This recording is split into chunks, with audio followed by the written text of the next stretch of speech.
Muy bien, pues si os parece podemos empezar ya, ¿eh? Buenas tardes. Welcome to this virtual seminar that is called Disinformation as a Weapon of War. I'm the Dean of the uni- of the School of Communication at the University of the Basque Country, and I'm very happy to have a member of the teaching staff or the professorial staff to participate. This is a very important subject, and I'd also like to take advantage of this opportunity to thank the three speakers this afternoon, Professors Noé Cornago and Juan Carlos Miguel de Busto and John Spikerman. We have a real trio of experts to talk about this subject today. And just to provide a perspective which is very close to us now with social media, etc., I'd just like to make a couple of statements. The first is that in what context are we confronting this situation, disinformation and the way to combat it? And I'd like to, I think we have to underline that now we're in a digital environment that's been for about the last 20 years, but this has transformed the media, the communications media. These were just normally aimed towards a passive audience in the past. And the attitude of audiences was different. And now it's become a system whereby the audiences have possibilities of interaction and providing informational content, and that's practically unlimited. This has caused changes in the formats, but the first great conclusion here from this transformation is that there are a lot of actors involved, some of which are unknown to us, and this is different than what the old structure of communications media was. There's also the perspective from the media's perspective, the incorporation of these audiences into the public debate and the public opinion debate. It means that we're closer to the, at least in theory, to the ideal of the unmediated discussions with citizens. And these technological promises bring us to two paradoxes, just two ideas that I'd like to throw out there for the debate regarding the potential results of all of this. First, we have this technological revolution is leading us to having a greater risk of misinformation. We have all these means at our reach, but there's a risk of being exposed to false news or fake news, and most of the media and most audiences can actually state that they have been subject to manipulated or false fake news. This has been studied by the European Barometer, and the European Union has a greater risk or greater exposure to being confronted with manipulated or fake news.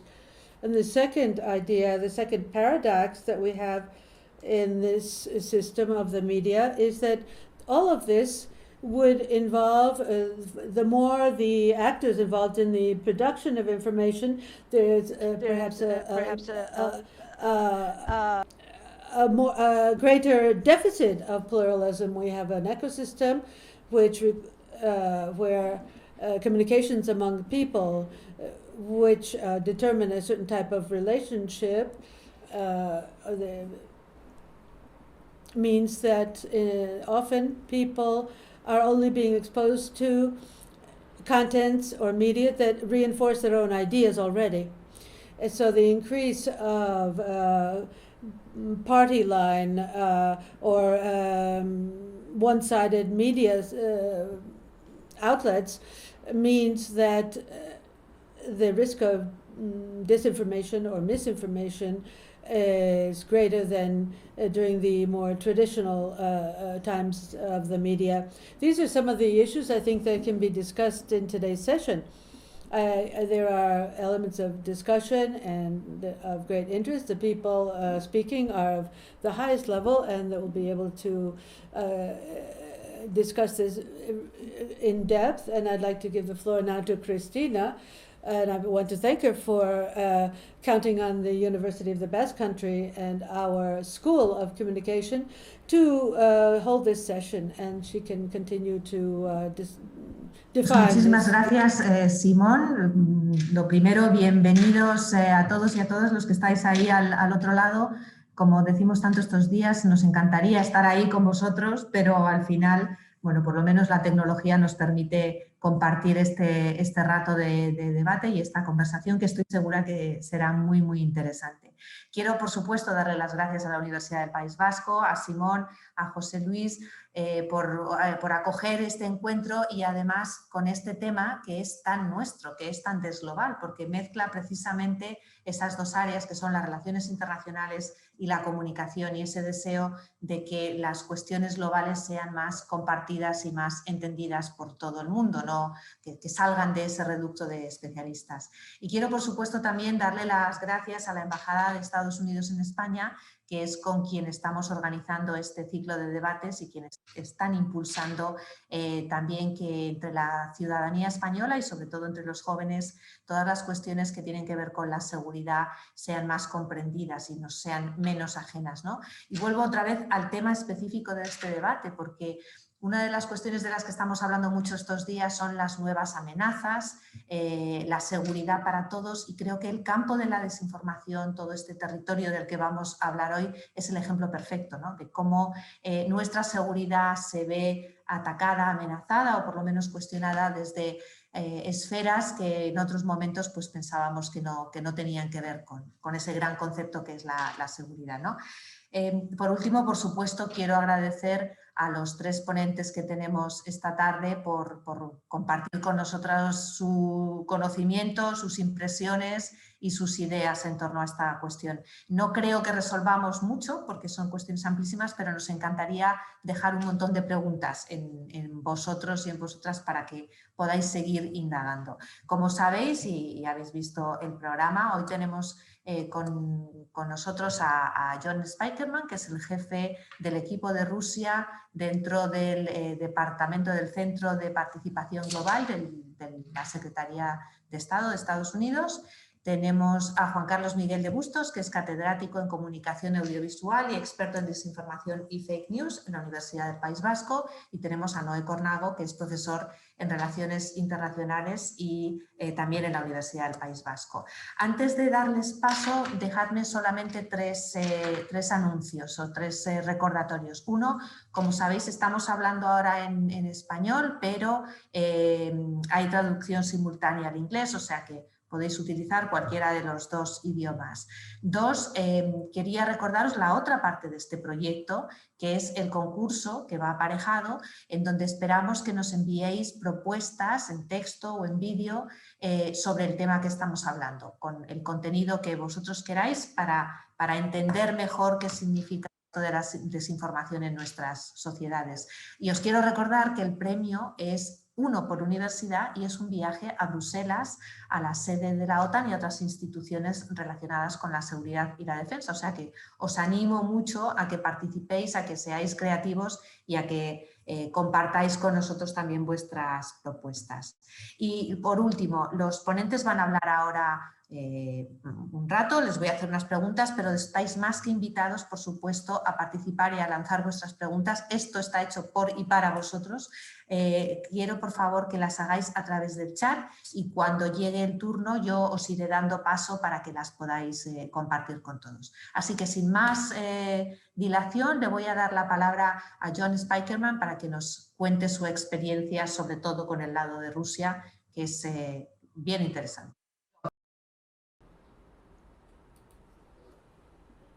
Muchas gracias todo el mundo. Buenas tardes desde Washington, D.C. Yo trabajo para el Departamento de Estado de los Estados Unidos en el Centro de Participación Global, que es una parte del Departamento de Estado que tiene que ver con el reconocer, entender y exponer y contrarrestar la desinformación y los ataques informáticos contra Estados Unidos a nuestros aliados también en el extranjero, como es España y otros países europeos.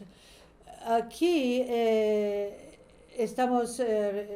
yo trabajo en el equipo que trabaja sobre el análisis y las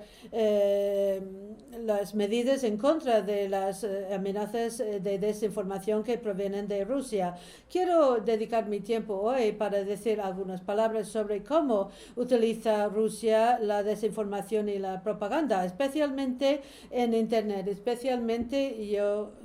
que es muy actual en estos momentos, respecto al COVID-19 y las vacunas para atacar el COVID-19. Antes de la novel virus de COVID-19, sí, estábamos ante una crisis grave respecto a Rusia, con la interferencia rusa en nuestras elecciones es solo un ejemplo, y sabemos que como personas en otros países que han sido atacados con la desinformación de Rusia, que Rusia es tiene mucha destreza en poder manipular los debates, las conversaciones respecto a unas cuestiones puntuales como la inmigración, como el racismo, y ellos saben provocar unas reacciones emocionales del público. La desinformación se vuelve cada vez más a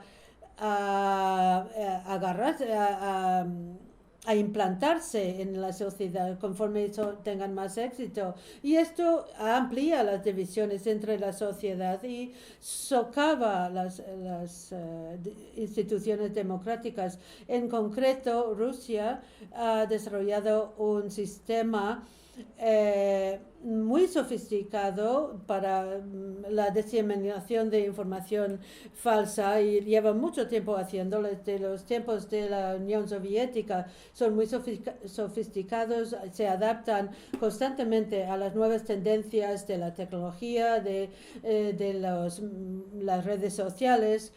Y antes de esta conversación he podido compartir unos cuadros que indican cómo clasificamos las distintas partes de las herramientas que utilizan los rusos para la desinformación. Lo llamamos el ecosistema ruso de la desinformación y la propaganda.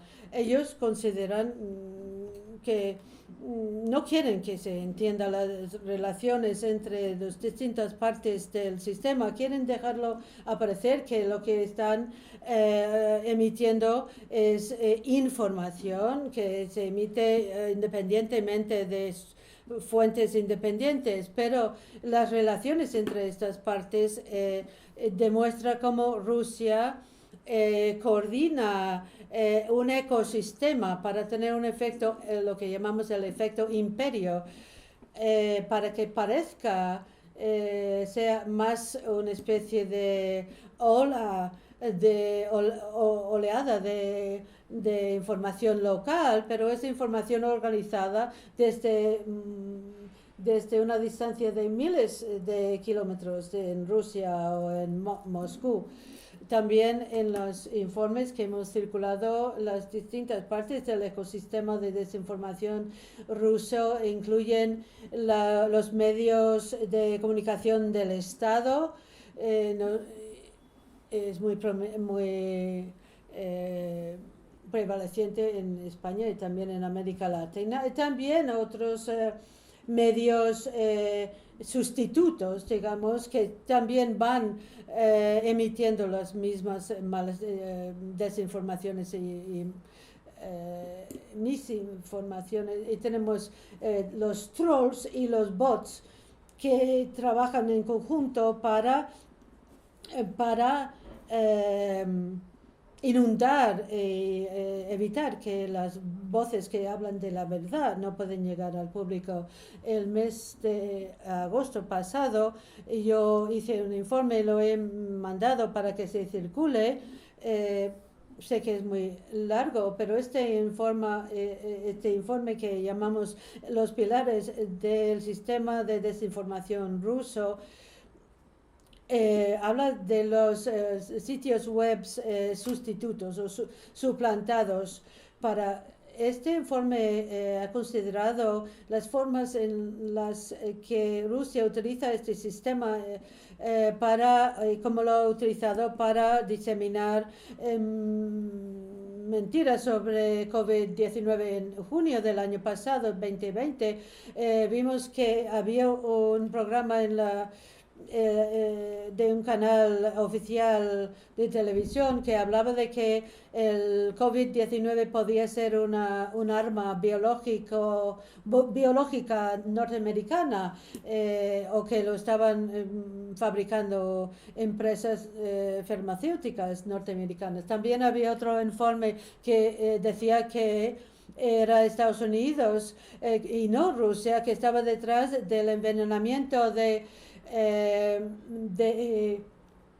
el señor Navalny y su hija y no Rusia. Y después, esto fue una semana después de la mala información y apareció en otros canales de información rusos y también empezaba a verse y a aparecer en los medios anexos. Y también fue amplificado a través de los bots de las redes sociales, y en el Departamento de Estado lo seguimos rastreando y vimos que con el tiempo todos estos sitios web se habían convertido en como armas militares para diseminar estas noticias. Es una forma que es una demostración cómo pueden coger una especie de un informe falso individual para que se invade el terreno y se haga en una oleada grande.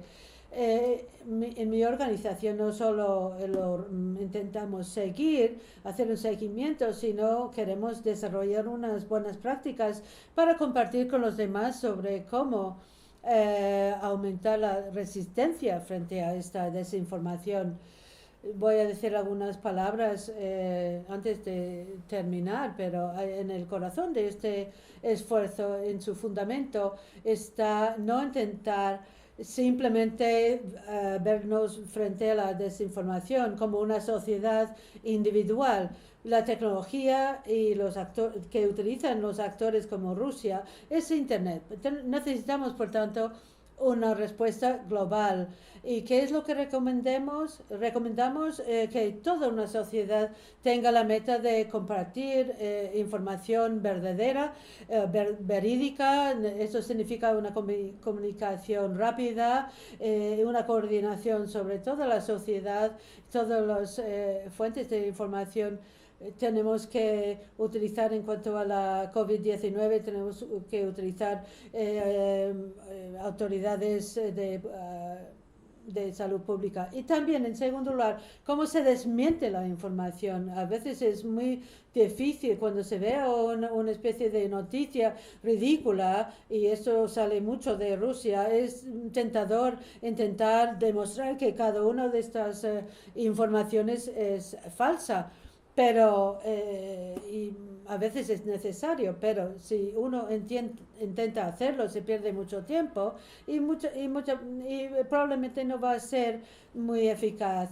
La desinformación es muy barata.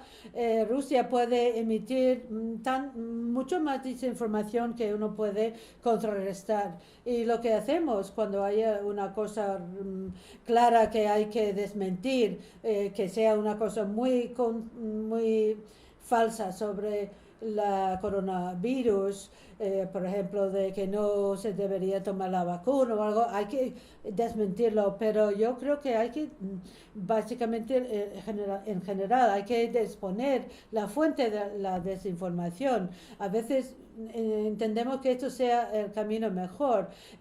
Rusia está intentando utilizar esta desinformación contra una sociedad democrática y cuando hay una conexión emocional es difícil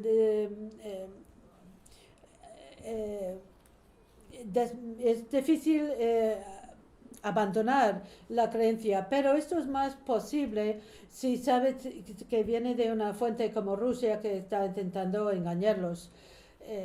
Básicamente, este ambiente de desinformación se tiene que tomar medidas, coordinar y trabajar conjuntamente entre todos los que estamos involucrados en este ecosistema. Hay que mostrar cómo estas páginas web suplantados están simplemente regurgitando la información ofrecida por Rusia, que, como dicen, desinformación. Voy a dejarlo allí. Estoy interesado en conocer las opiniones sobre las buenas prácticas frente a la desinformación y luego las preguntas. Muchas gracias. Gracias.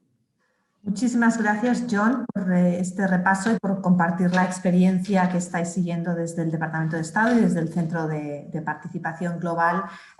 Has tocado muchos aspectos fundamentales y uno de ellos es precisamente esa resistencia que parece que están desarrollando las sociedades democráticas a creer la verdad, a aferrarse a cosas que son falsas incluso cuando se están demostrando con hechos probados y con datos que son falsas. Pero al final el peso de las emociones, y de esto en comunicación saben mucho, ¿no? Tiene más valor que lo que consideramos verdad. Vamos a seguir con vuestras exposiciones. Le voy a pedir a Juan Carlos que comparta ahora con nosotros sus primeras impresiones. Muy bien. Bueno, muchas gracias a quienes habéis organizado el evento y nos habéis invitado, porque me parece que es una ocasión interesante, además de hablar con John, ¿no? Que trabaja trabaja luchando, ¿no? Nosotros teorizando. Voy a dar una docena aproximadamente de puntos que hay que considerar a la hora de estudiar la desinformación. Creo que antes de hablar de desinformación hay un problema que está netamente unido, que es el exceso de información. El hecho de que haya tanta información hace que sea difícil en sí mismo diferenciar entre calidades de informaciones, etc. Entonces, creo que es una cuestión previa, ¿no? Pensar que la desinformación está relacionada con el exceso de información, que es uno de los grandes problemas. No voy a referirme a mis filósofos preferidos, pero realmente es una de las cosas que, en la medida en que necesitamos intermediarios, la cuestión se complica, ¿no? En cierto modo no hay una solución. Antes de nada, voy a recomendar 3 textos, además del que nos acabáis de enviar, ¿no? Del Departamento de los Estados Unidos, para hacer un curso. El Real Instituto Elcano, en el que trabajan algunos colegas, Ángel Vadillo y Julia Alicia Olmo, tienen varios textos que son muy interesantes. Hay unos gráficos que ayudan a entender, textos relativamente breves, bastante eruditos, sobre la desinformación. Entonces, hay 4 o 5, podéis ojear, son textos de 15 páginas o así, y son de mucha actualidad, del 19, del 20, tal. Hay otro texto que tiene en cuenta, digamos, sobre todo está desde el lado de la lucha contra la desinformación desde Estados Unidos y Europa, que, como he dicho John, una de las cosas que intentan los gobiernos es buscarse aliados, porque no se puede trabajar individualmente, porque el problema en el fondo es un problema que afecta a todas las democracias, a cada una en particular y en general. Y es un texto del Atlantic Council, que recomiendo que visitéis el sitio, porque hay textos muy interesantes, y este se titula Democratic Defense Against Disinformation 2.0. bueno, buscando Atlantic Council y esto Disinformation 2.0 se llega. Y otro que es muy interesante, que luego nos referiremos, es, digo que es interesante porque relaciona la desinformación con el género y con la raza. Y entonces, bueno, luego espero tener alguna ocasión de decir alguna cosa, y se titula Facts on their Discontent, a Research Agenda for Disinformation, Race and Gender, y es del Center for Democracy, que es el Center for Democracy, Democracy es un sitio que todos los años hace unos informes muy interesantes sobre redes sociales y democracia. Bueno, los puntos que hay que tener en cuenta, algunos son más de contexto y otros tienen más relación directa con la desinformación, pero todos ellos contribuyen a que la desinformación sea mayor, cada vez mayor. La primera cuestión que diría, simplemente la voy a nombrar, es la importancia, por supuesto, que tiene la información para la democracia. Es por lo que nos tiene que preocupar. Bueno, para la democracia y para absolutamente todo, porque con el COVID hemos visto que el peligro de la desinformación es que puede matar, puede hacer que las personas no se curen, etc.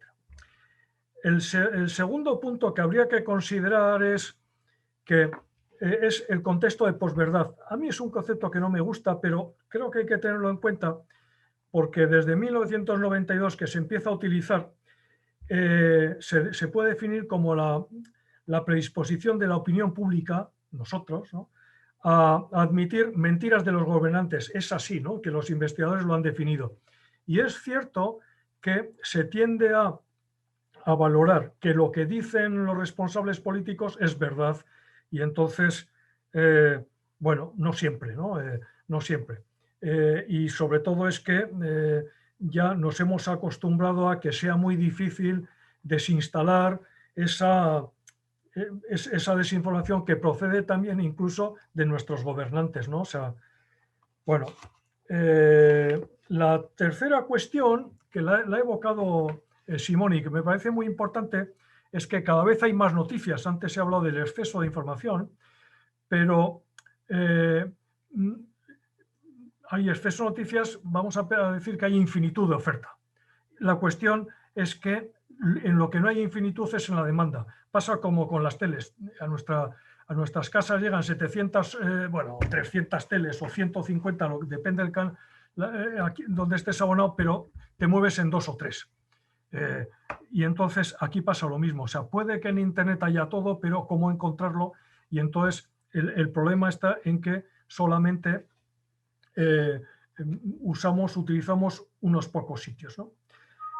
Esos sitios son de una heterogeneidad total, porque están desde los medios clásicos, ¿no?, cada vez con sus dificultades, hay personas, influyentes o no, hay think tanks, que ahora voy a referirme, hay empresas, hay gobiernos, hay coaliciones, etc. Y esto está en relación con que, y es una cuestión que a mí me preocupa, es que cada vez más, incluso en la investigación, dependemos de textos producidos por empresas, consultorías, bueno, incluso voy a decir gobiernos, ¿no?, porque tienen unas capacidades de hacer, y entonces eso, digamos, pesa más que las investigaciones, entre comillas o entre paréntesis, como se quiera, independientes. Por eso cuando se habla de Facebook, Facebook está abriendo últimamente las llaves a que las universidades puedan utilizar sus datos, etcétera, porque está claro que la única manera, digamos, de hacer ciencia sobre esto es entrando en las redes sociales, que van a salir, que no son las solas culpables. Ellas no son culpables, no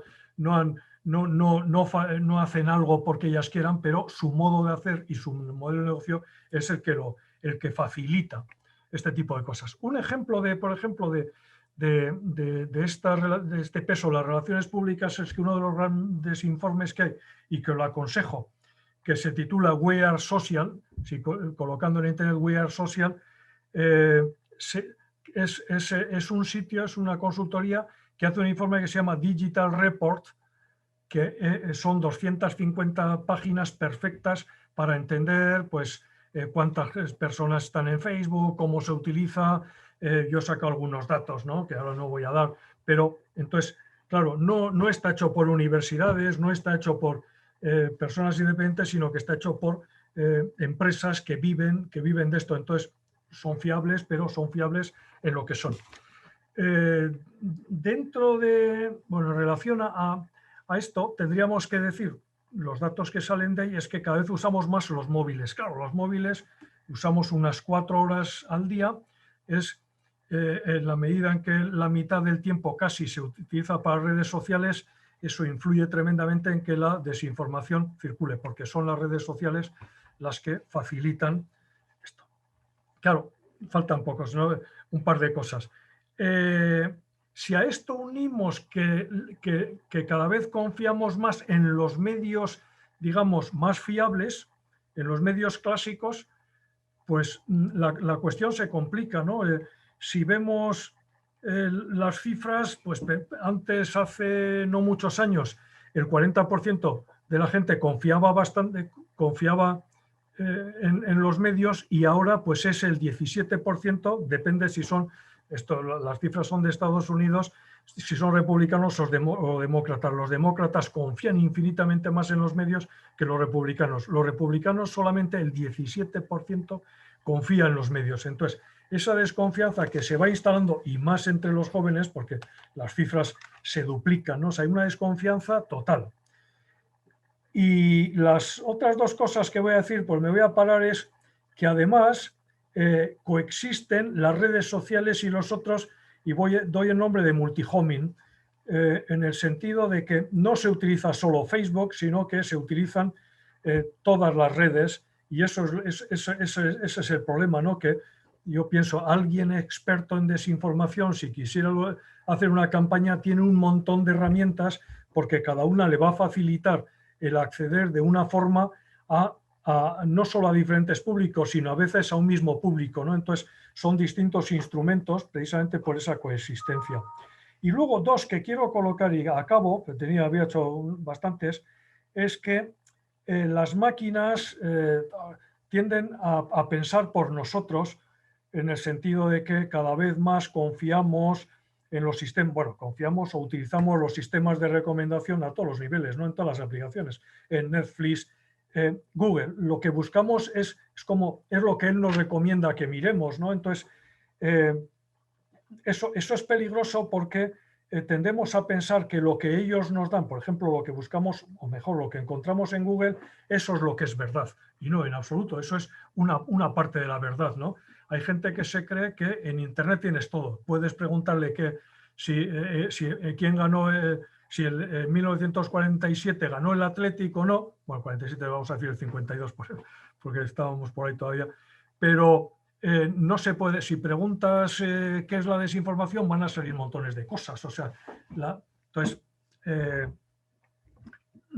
y luego, finalmente, me voy a quedar en una cuestión que a mí me preocupa mucho, y es que las informaciones que utilizamos cada vez son más breves, tendemos a que sean frases, porque así como antes las frases tenían un contexto y tenían una historia detrás, ejemplo, si alguien dice la religión es el opio del pueblo, hablando de Marx o algún filósofo o economista, pues dice, bueno, detrás había toda una teoría, los 3 tomos de Tratado del Capital, pero se tiende más a que ahora las frases sean en sí, que el texto sea realmente esa frase. Entonces, claro, intentamos construir frases que son muy bonitas, pero que son frases. O sea, lo importante siempre es el contexto, es el texto que está detrás. Y además esas frases que son muy breves se viralizan porque están hechas con emoción, ¿no? Porque las noticias, ahora la característica es que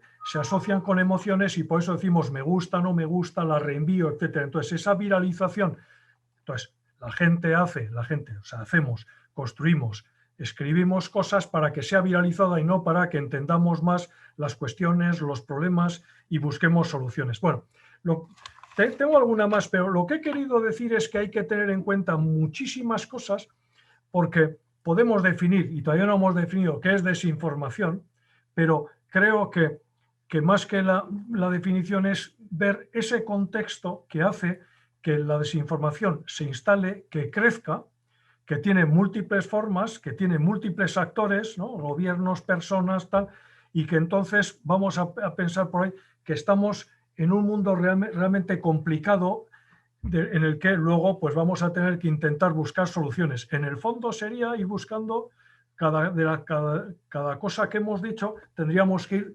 mirando y todo ello de conjunto, es decir, que tenemos que intentar buscar los textos en las noticias, tenemos que aprender a contrastar, leer.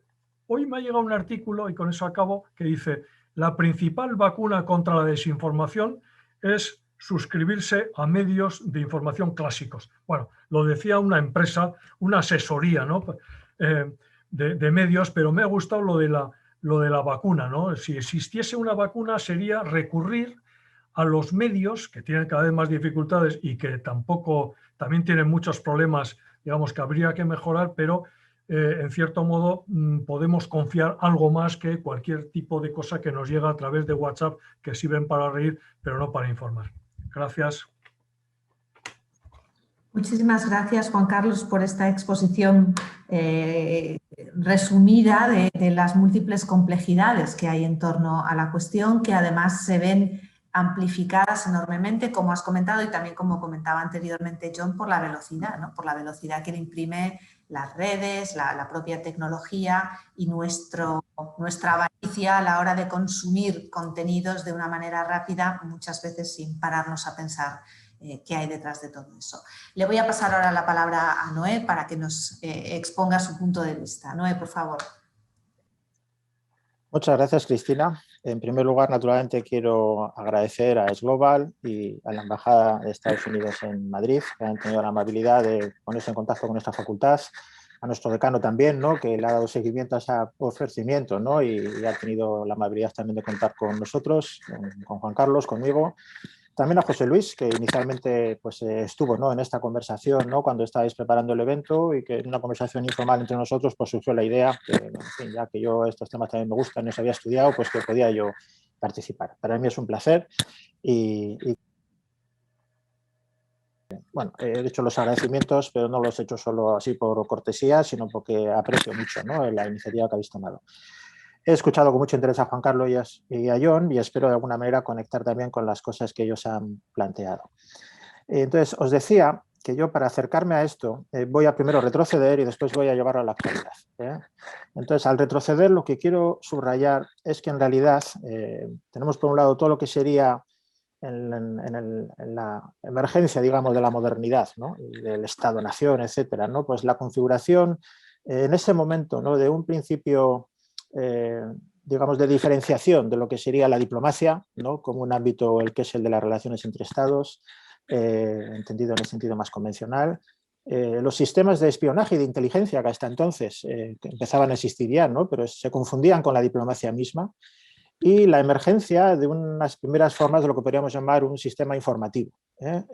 Entonces, digamos, los historiadores de la comunicación, los historiadores del espionaje y de la inteligencia, los historiadores de la diplomacia, historiadoras naturalmente, coincidirían en que estas tres formas de producir información, de producir conocimiento, de gestionar el conocimiento que se adquiere, no de una manera estratégica, subordinada a un fin, a una utilidad, a un proyecto, pues hubo un tiempo que iban todas de la mano. Pero sin embargo, lo interesante, y es lo que quiero subrayar, es que después el desarrollo de lo que podemos llamar todo el sistema informativo o el ecosistema informativo, ¿no? El desarrollo del sistema diplomático como un ámbito diferenciado, incluso formalmente, del espionaje y de la inteligencia, porque así lo establece, ¿no? El Convenio de Viena de 1961 como algo que no tiene nada que ver con la inteligencia ni con el espionaje, y a la vez la especialización como sistema, ¿no? De los sistemas de espionaje y de inteligencia en el seno de los estados, pues llevó a una situación de diferenciación, como si operaran diferentes regímenes, digamos, de producción, de difusión de la información e incluso de usos de la información. El del periodismo, por ejemplo, con todo el mundo de la industria informativa, ¿no? Y del ocio también, y la cultura, la diplomacia con la administración cuidadosa, ¿no? Del conocimiento y de la información aplicada, ¿no? A la negociación y a la relación con otros estados, y la inteligencia, ¿no? Y el espionaje como un ámbito que este es un poco singular, porque así como, por así decirlo, la diplomacia, pues digamos, en el momento en que se saltara la posición, ¿no? y quisiera representar al otro, ¿no? Aquel con el que está negociando, se traicionaría, porque digamos, la diplomacia es un ejercicio de representación, pero sin embargo, en el ámbito de la inteligencia y del espionaje, pues estas formas de doble agencia, ¿no? de servir a ambas partes, de revertir, ¿no? a quien se representa, pues forma parte de la historia misma de la inteligencia y de la contrainteligencia. De hecho, los sistemas de inteligencia siempre tienen sistemas de contrainteligencia, ¿no? Pero no solo para contrarrestar a las otras informaciones o a los esfuerzos de desinformación, sino que la tienen como parte del juego, un juego en el que para llegar a esa información última, para tener un conocimiento profundo, ¿no? de esa información que tiene tanto valor estratégico, llega un momento en que hay que fundirse con aquel cuya producción de conocimiento se investiga. Entonces eso funciona así durante bastante tiempo, que básicamente se puede decir que funciona pues básicamente durante los años, yo diría desde finales del siglo XIX y comienzos del siglo XX, bien avanzado el siglo XX, en el que realmente vemos un sistema internacional que en gran medida se puede entender como un sistema de estados, cada uno con su propio sistema informativo, ¿no? o su ecosistema mediático con algunos elementos de internacionalización, un sistema diplomático, que ese sí que es internacional por definición en sus relaciones recíprocas, y un sistema de inteligencia y de información que empieza también a internacionalizarse de manera pues, más profunda. Y claro, por muy profunda que fuera, durante el periodo de la Guerra Fría había una especie de juego simple, ¿no? Todo esto se podía simplificar bajo una gran categoría conceptual, ¿no? que era la bipolaridad, la política de bloques, la Guerra Fría. Y además se entendía que era un asunto que, aunque pudiera interesar, ¿no? a grandes intereses corporativos, pero estaba en gran medida en manos de los estados. La apertura del espacio informativo, la difusión de la información, el control del territorio, del acceso a la tecnología, etcétera, etcétera. Entonces, donde creo que este problema de la desinformación, como lo estamos discutiendo hoy, empieza a emerger, yo creo que es en gran medida cuando, como resultado de diferentes transformaciones del sistema internacional, esta visión queda en compromiso, queda en entredicho. Por un lado, hay una reestructuración de la economía internacional muy importante, en el que ya la economía productiva, el comercio, la inversión, ya no es simplemente los agregados nacionales de los estados, sino que hay una transnacionalización. Con ello se transnacionaliza también y se desvincula en gran medida del Estado todo lo que es el fenómeno corporativo. Juan Carlos no se ha referido a ello, pero él es un gran experto precisamente en los procesos de integración, ¿no? de la empresa, de los medios de comunicación, los grupos multimedia, y yo creo que eso forma parte del problema del que estamos hablando, aunque hasta ahora no lo habíamos mencionado. Creo que es un tema crucial, como esa desestabilización de las formas clásicas de informar y contrainformar y de gestionar diplomáticamente y esta cuestión y de abrir o de controlar el espacio informativo, ¿no? ante las audiencias se desestabiliza, y se desestabiliza en gran medida por el auge extraordinario del poder corporativo. Voy a pedir a la gente que apague los micrófonos porque es que estoy oyendo ruidos y estoy segura de que te está molestando a ti y querría tener una sesión fluida. Discúlpame, por favor, apagad los micrófonos mientras no estéis hablando. Bien, pues esa sería una primera idea. La idea para acercarnos a este contexto actual ya, y es que no se puede abordar esto como se habría abordado en el siglo XIX ni siquiera en el siglo XX. Estamos ante un ecosistema informativo, de inteligencia, diplomático, donde todo se combina, en el que lo que hay es un desplazamiento asombroso de la relevancia y del poder del sistema del Estado y de las formas de autoridad pública al poder corporativo. Y eso hace muy esquivo al control político, propiamente dicho, clásico, lo que es el control de la difusión, ¿no?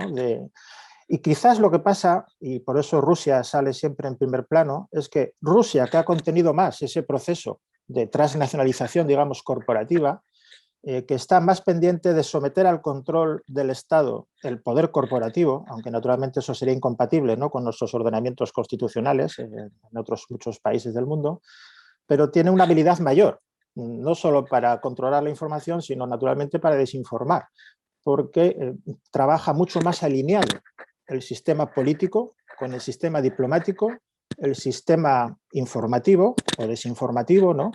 y además incluso lo expande a través de redes de solidaridad, de simpatizantes, como queramos llamarlos, que le hace muy eficaz, ¿no? Y que tiene mucha importancia. Y un aspecto que también sí que ha mencionado muy brevemente, por supuesto John y Juan Carlos, pero en el caso de Juan Carlos él se ha referido antes en la conexión previa, ¿no?, a Virilio, que le gusta mucho Paul Virilio, el filósofo francés, ¿no?, que es un hombre muy ocurrente, que era la idea de cómo las transformaciones tecnológicas en sí mismas, no ya el auge del poder corporativo, sino que las propias transformaciones tecnológicas han tenido un impacto extraordinario en lo que podríamos llamar la desterritorialización del sistema diplomático, del sistema de la inteligencia y del propio sistema informativo. Entonces, esa desterritorialización, esa aceleración también, ¿no?, que Virilio utiliza la expresión, esa aceleración de la política, de la información, de la producción de saberes, y eso descoloca a esos sistemas clásicos. Entonces, ahí hay un desplazamiento que tampoco debemos subestimar, es una transformación asombrosa, porque, por ejemplo, el mundo de la información y de la contrainformación durante siglos, al igual que el de la diplomacia, fue prácticamente el mismo. Allá donde se podía llegar a caballo y poco más, y después en barco. Y ya en el siglo XX eso se transforma, ¿no?, con otras formas de transportes y comunicaciones, pero las transformaciones a las que hemos asistido en los últimos 40, 50 años son realmente asombrosas, ¿no? Desdibujan completamente cualquier pretensión del control territorial cuando ya todo queda virtualizado, cuando ya opera, ¿no?, toda una lógica de la representación y del signo, ¿no?, donde lo que está en juego es constantemente, ¿no?, la producción de signos, la producción de mensajes. Entonces, la pregunta sería, por ir acabando ya mi intervención, ¿hasta qué punto en ese magnum, en ese magma, mejor dicho, en ese magma de mensajes, etcétera, podemos esperar que nuestros gobiernos sean capaces de restituir el orden? Incluso el gobierno de los Estados Unidos. Pues yo tengo muchas dudas acerca de ello. Por eso, yo lo que diría es que para abordar esta cuestión, y últimamente he estado en algunas discusiones sobre este tema que me han dejado asombrado, por ejemplo, en una en la que participaban representantes, bueno, la dirección, ¿no?, de la reciente unidad que se ha creado muy recientemente de desinformación en la Unión Europea, pero también estaba la responsable de desinformación de la OTAN, y planteaban, ¿no?, la de la OTAN hablaba de alternar como respuesta, ¿no?, medidas, decía, proactivas y reactivas, ¿no? La de la Unión Europea, curiosamente, decía ofensivas y defensivas. Yo creo que eso es precisamente no abordar de frente el problema. Yo acabo ya.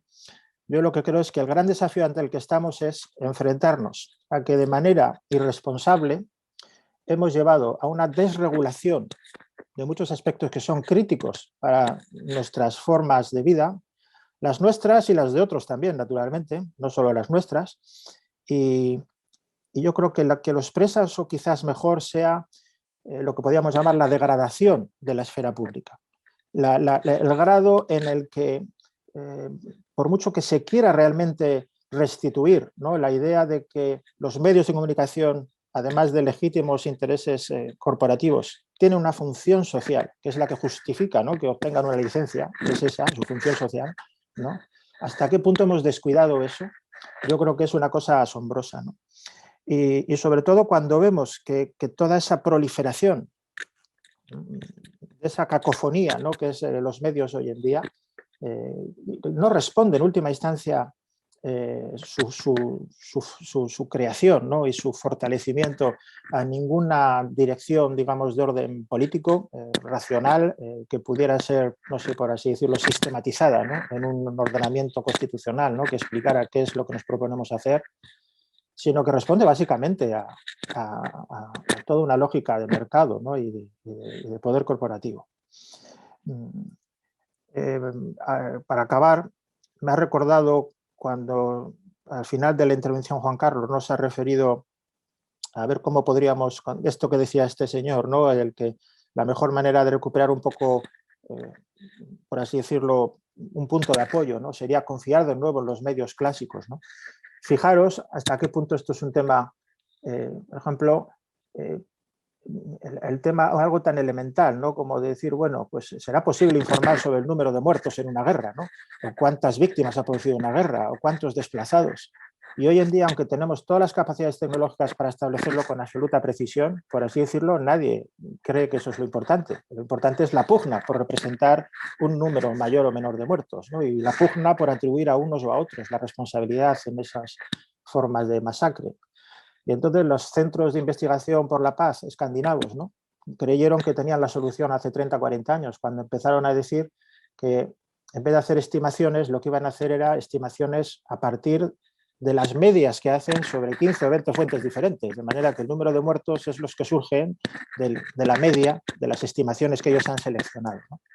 Entonces, si no podemos establecer algo así, ¿no?, ¿cómo restituir el orden en todo esto? Yo creo que es imperativo para la Unión Europea y desde luego para Estados Unidos también, y yo creo que en la Unión Europea estamos un poquito en una situación un poco mejor, porque la degradación de nuestra esfera pública, de la idea de que la opinión pública se forja a través de la deliberación informada de una población educada, con capacidad de lectura, de conversación, de pensamiento y de crítica, en Europa yo creo que todavía no haya quedado ya completamente sacrificada, pero con franqueza, creo que en Estados Unidos las condiciones son muy difíciles, porque su propia esfera pública, que tiene también su grandeza, por supuesto, en la historia, como no va a tenerla, pero está sometida también a unas tensiones pues, que son cada vez más ostensibles. Entonces creo que el gran desafío sería ese, no crear estrategias, digamos, ante la contrainformación, sino tomarnos en serio la restitución de una verdadera esfera pública. Gracias.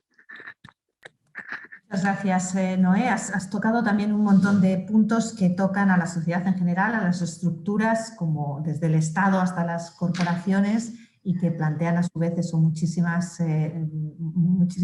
cuestiones, ¿no?, para seguir analizando y estudiando. Voy a ligar dos cosas que acabas de decir. Primero, cuando mencionabas a los centros escandinavos de estudios de la paz y de conflictos, etcétera, cómo se ha tocado este tema muchas veces como una guerra, la guerra contra la desinformación, ¿no?, porque se ha considerado que es una amenaza a nuestras seguridades varias, por una parte. Y luego, esta cuestión que mencionabas ahora también de cómo combatirlos, si desde los estados no están en condiciones para hacerlo, de los gobiernos no están en condiciones, y tampoco serían muchas veces los actores más creíbles, ¿no?, por las propias dinámicas geopolíticas. Los medios están como están. También antes Juan Carlos hablaba de la confianza. O sea, esta crisis coincide con el punto más bajo de confianza en los medios y, como tú estabas diciendo ahora, en toda la escena pública. Voy a iros haciendo algunas preguntas y quiero enlazar estos comentarios con lo que decía John, y voy a empezar de nuevo por John, con la idea de que tenemos que restituir, tenemos que buscar las resistencias para todo esto, ¿no? Y él mencionaba como una primera opción la capacidad de identificar las fuentes, y sabiendo cuál es la fuente de esa desinformación, pues podemos estar más preparados. Pero yo le quería preguntar, eso tiene mucho que ver con la educación, eso tiene mucho que ver con, también lo mencionabas ahora, ¿no?, con el pensamiento crítico, con la capacidad de las ciudadanías de discernir, incluso con el deseo de las ciudadanías de poder discernir, porque las capacidades están allí, pero muchas veces no está la voluntad de dar ese paso. Y mi pregunta, John, tiene que ver con algo muy concreto. Ha mencionado también en su exposición a RT, por ejemplo, un canal que cualquiera que analiza cada una de sus piezas puede saber perfectamente dónde está la verdad, porque es tan escasa que acabas pronto, sinceramente, por el tipo de expertos que traen, etc. Y sin embargo, genera muchísima audiencia y hay muchísima gente con formación que creen a pies juntillas lo que dicen. ¿Cómo es posible? Y en este caso la fuente está bien identificada, por lo menos para todas esas audiencias. ¿Cómo podemos compaginar, ya digo, esa capacidad por una parte y voluntad de las audiencias, de la opinión pública, de saber realmente cuándo están ejerciendo la desinformación contra nosotros o cuándo no? Hay algunas cosas que se puede hacer. Una de las cosas es con las redes sociales, con una página web. En el caso de RT, estamos hablando de algo que se publicita y se conoce que está afiliada, el canal está afiliado al Estado, no hay ningún ocultamiento. Sin embargo, su penetración en los entornos mediáticos, no solo a través de sus sitios web o sus canales de televisión, también utilizan los medios sociales para ampliar su alcance y tendrán una cuenta Twitter, Facebook, Instagram, y esto les ayuda a crear un público más amplio. Y todo lo hacemos si uno utiliza Twitter o Facebook. Si uno registra la cuenta, hay que aceptar una política de condiciones de servicio, y en estos acuerdos uno acepta, se compromete a no diseminar información falsa o desinformación, y que no se presente como una persona que no es. Si estamos hablando de España o en Estados Unidos, si un gobierno o una sociedad puede establecer que la RT en español a sabiendas está diseminando desinformación, y que los periódicos deben estar informando sobre este tema. El gobierno debería poder, cuando tenga las pruebas de que hay una desinformación saliendo de RT. Las sociedades necesitan esta información.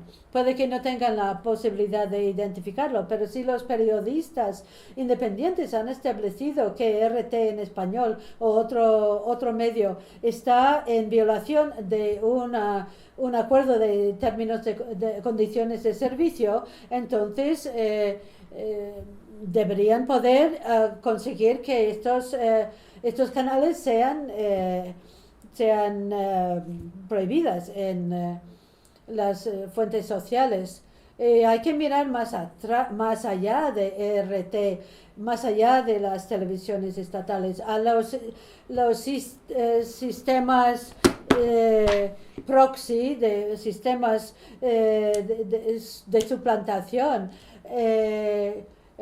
Tienen unos nombres muy atractivos, pero es muy fácil ver cómo están estas organizaciones. A lo mejor están registradas en Rusia o conectadas con otras entidades conocidas de Rusia, y cómo utilizan sus plataformas de medios sociales para ampliar su alcance, y se están presentando como algo que no es, y es una contravención muy clara del acuerdo de los términos de las condiciones de servicio, y esto sí una forma de poder alcanzar, reducir el alcance de estos medios. I'm going to ask Juan Carlos about the reach of media.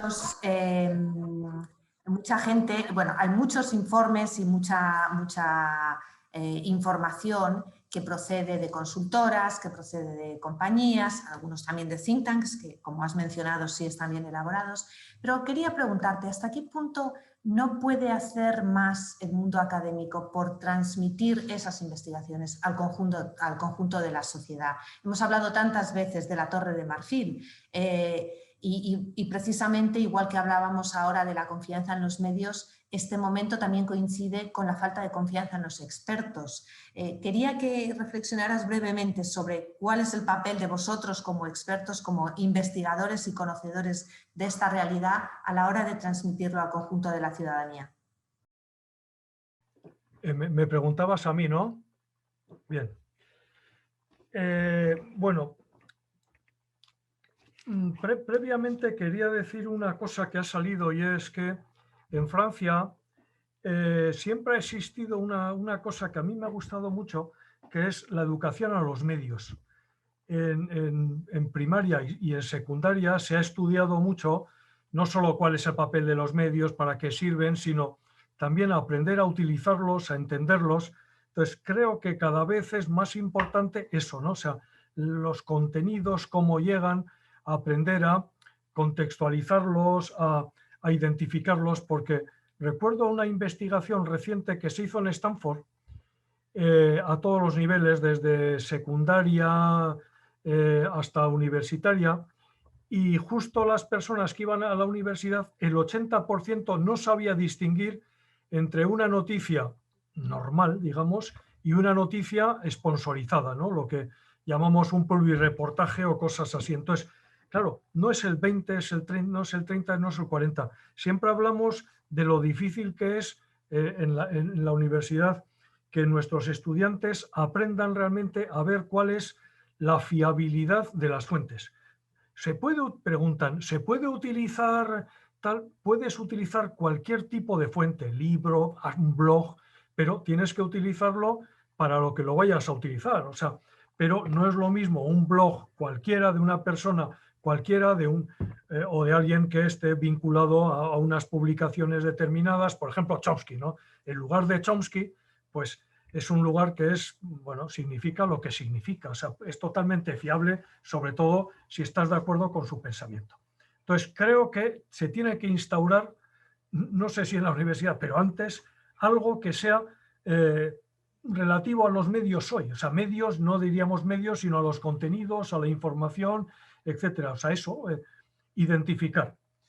Claro, el papel de la universidad, yo creo que es el papel complementario a los medios. Ahora, una de las soluciones está en reclamar o imaginar, primero, reclamar una regulación, pero imaginar qué tipo de regulación hay que hacer en torno a las redes. Y entonces, qué tipo de investigaciones habrá que hacer. Me refiero a que las soluciones en cualquier documento, o cuando piensas, dices, los gobiernos tienen que hacer sus cosas, pero principalmente son las redes sociales y luego, bueno, nosotros, ¿no? Con intermediarios de la sociedad civil como los fact-checkers, etc. Entonces, puedo leer, porque tengo aquí a mano, cómo identificar una desinformación, ¿no? Y entonces, claro, si cada vez que tenemos que leer algo tenemos que hacer eso, y al final decía, y si no, pregúntale a alguien o vete a un fact-checker, jolín, o sea, se complica, ¿no? O sea, ver las cosas y encima, entonces por eso decía que hay que recurrir, cuando hablo de medios tradicionales y hay muchos de conversation, hay muchos pure players, ¿no? Que son realmente fiables. Bueno, tendríamos que ver también qué es fiabilidad. Entonces, ¿cómo las redes sociales son quienes abonan por cómo hacen este tipo de cosas, ¿no? Porque promueven la viralidad, porque promueven la polarización, porque promueven la echo chamber, porque es muy fácil utilizarlas, etc. Entonces, ¿cómo regular? Y entonces, no hay mucho consenso, o sea, algo hay que hacer, no hay mucho consenso porque ¿cómo regulamos? A nivel, luego salió de la universidad, a nivel de zonas, los chinos también están intentando regular sus propios GAFAM, ¿no? Los BAT, a Baidu, Tencent y Alibaba, ¿no? Pero desde un punto de vista de la competencia, entonces hay que hacer algo sobre la competencia. Otros dicen también sobre la innovación en relación a la competencia. Otras personas, no, pero lo de la privacidad hay que regularlo, hay que legislarlo y tal. Bien, y otras. Entonces, ¿cómo se hace eso? O sea, entonces, yo soy de los que están a favor de hacer agencias que tengan en cuenta todo esto, que midan y vigilen los algoritmos, y los algoritmos están hechos y hacen bien el papel, es decir, si buscan y encuentran lo que tienen que buscar y no tienen un sesgo, porque a Google ya le han hecho multas por eso, ¿no? Porque hace trucos para que la competencia salga mal parada, etc. Entonces, regular, pero de una manera amplia. Y yo me inspiro en... Entonces, ese es un papel de la universidad, aportar ideas en ese sentido y estar en foros de discusión sobre que tiene que ser una visión holística, no solo económica, sino todo está relacionado, sino tener en cuenta absolutamente todo, o sea, porque está relacionada la competencia, la privacidad, la innovación, etc.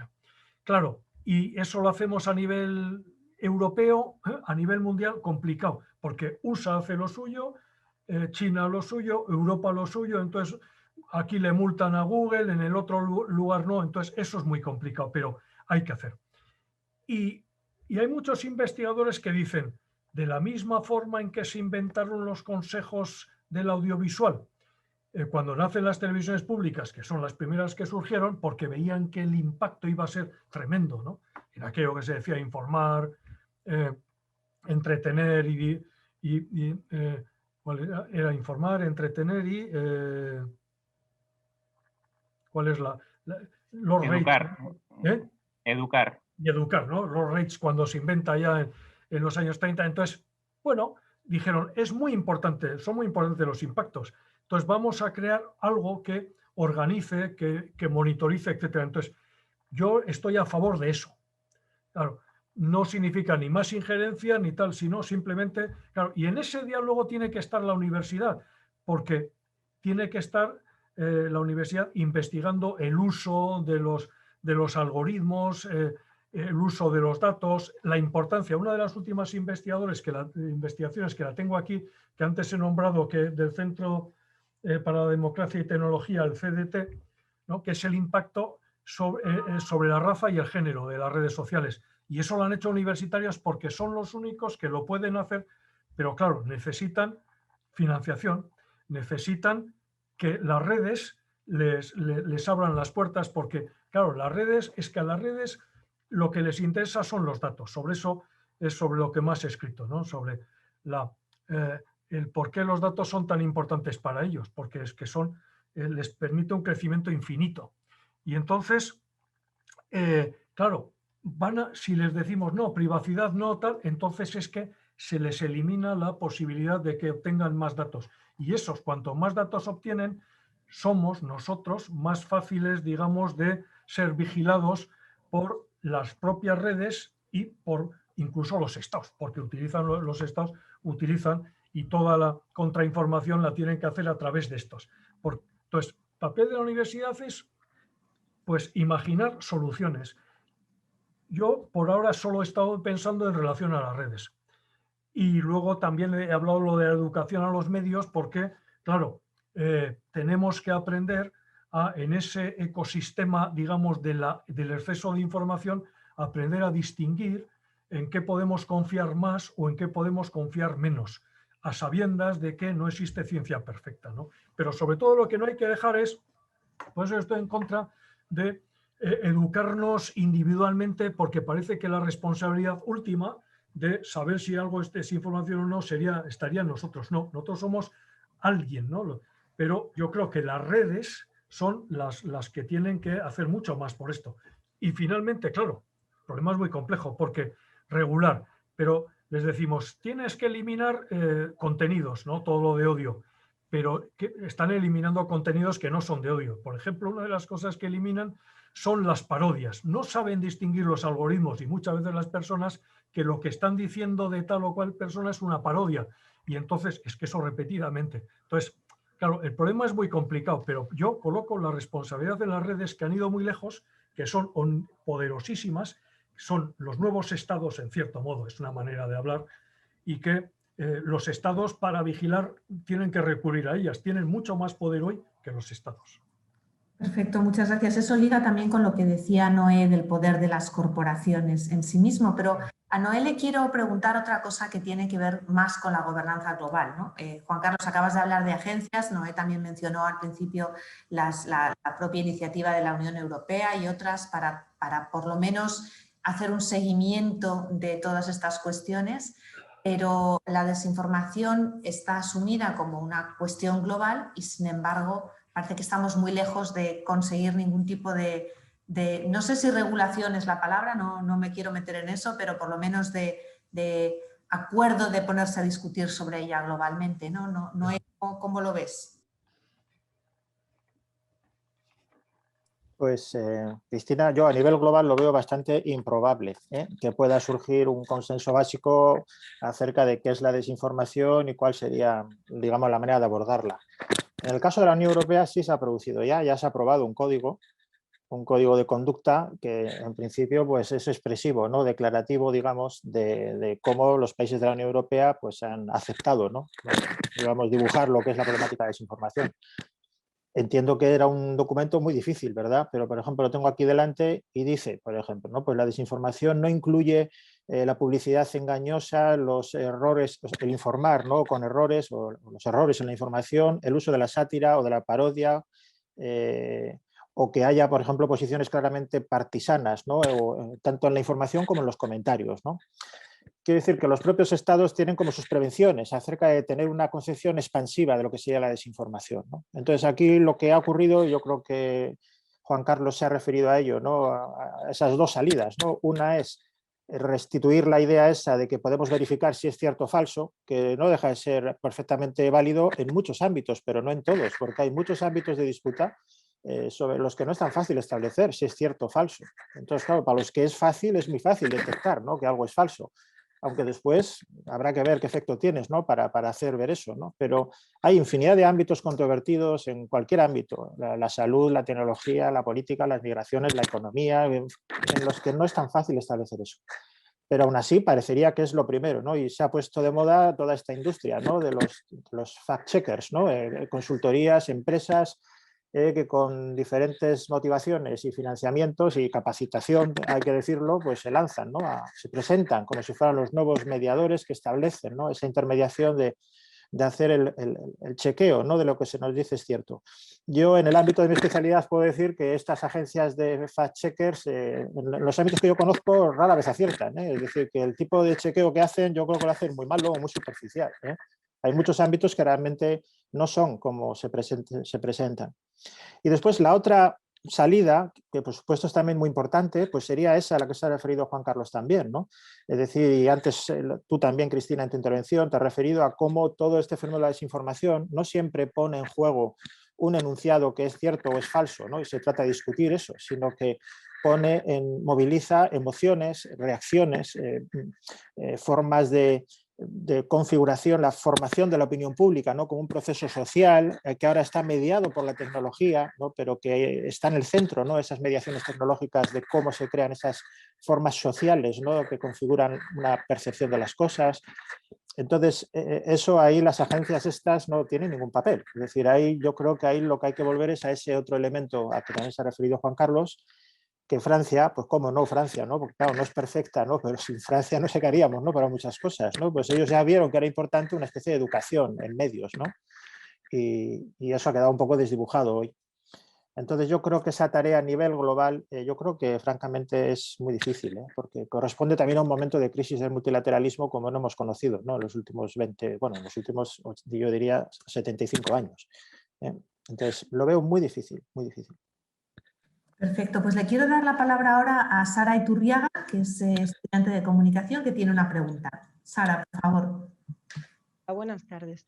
A ver, yo quería preguntar un poco a los ponentes, pero por lo que voy viendo igual Noé es el que más ha trabajado este tema, sobre la relación que puede tener los movimientos postdemocráticos o la americanización de la política como espectáculo, en que la agenda pública y la agenda mediática y al final la agenda política también vaya relegando los debates que igual tendrían mayor calado para la sociedad por otros debates que nos calientan, agitan la opinión pública y cómo tampoco podemos esperar que vaya a haber una voluntad política en las instituciones para proteger a la ciudadanía de la desinformación, porque el populismo se hace servir de esa desinformación para alcanzar las instituciones.